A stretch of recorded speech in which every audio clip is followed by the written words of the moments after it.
Finally, one more thought. The German World War II General Erwin Rommel said, "Don't fight a battle if you don't gain anything by winning." I learned that lesson at my first annual shareholders meeting of Capital Cities ABC. I was the brand new general counsel, and I was proud that we'd won the battle of keeping a shareholder initiative off the ballot after taking it to the SEC. As I sat in front of hundreds of shareholders on the dais with the chairman, CEO, and CFO, I watched in dismay as person after person stood up and told us we should be ashamed for not putting their idea on the ballot for the meeting. And every one of those shareholders wore a nun's habit or a priest's collar. It turned out that the initiatives had come from a group of Roman Catholics, and my chairman and CEO were devout Catholics. As we walked off that stage, the CEO said to me quietly but firmly, "Make this go away," which, of course, I did.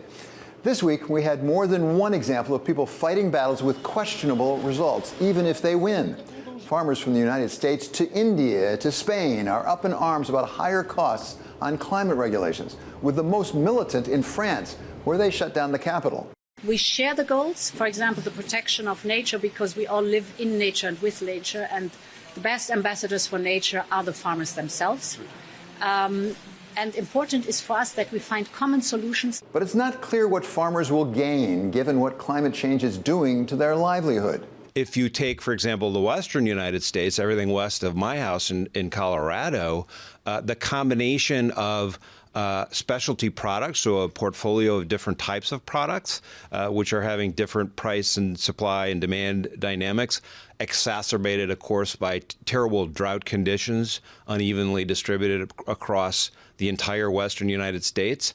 The story there is of a net decline of net farm income on a consolidated basis. We've known all about Elon Musk's odd battle with Bob Iger for not advertising on X. But then again, Bob may now be picking his own battle with an important partner of his. Reports are that the NFL is none too pleased with plans for ESPN to form a joint sports streaming service with Fox and Warner Brothers Discovery, something put together in secret at the same time that reported the NFL was considering an investment in ESPN. It is certainly an unusual situation. They haven't decided who's going to manage it yet, but you can imagine there'll be fights over control and payments and strategy and things like that. Of course, the most renowned picker of battles may be our former president, Donald Trump, who has made no secret of his skepticism about NATO. This week, the former president raised the decibel level by taking on pretty much all of NATO, saying he told at least one NATO member that he would welcome President Putin's attacking them if they didn't meet their commitments for defense spending. I said, you got to pay up. They asked me that question. One of the presidents of a big country stood up and said, well, sir, if we don't pay and we're attacked by Russia, will you protect us? I said, you didn't pay? You're delinquent? He said, yes, let's say that happened. No, I would not protect you. In fact, I would encourage them to do whatever the hell they want. And then there was the biggest battle of them all. That is, of course, the Super Bowl, where everyone expected a knockdown, drag-out fight to the finish between the San Francisco 49ers and the Kansas City Chiefs, which is what we got, with the Chiefs winning in overtime.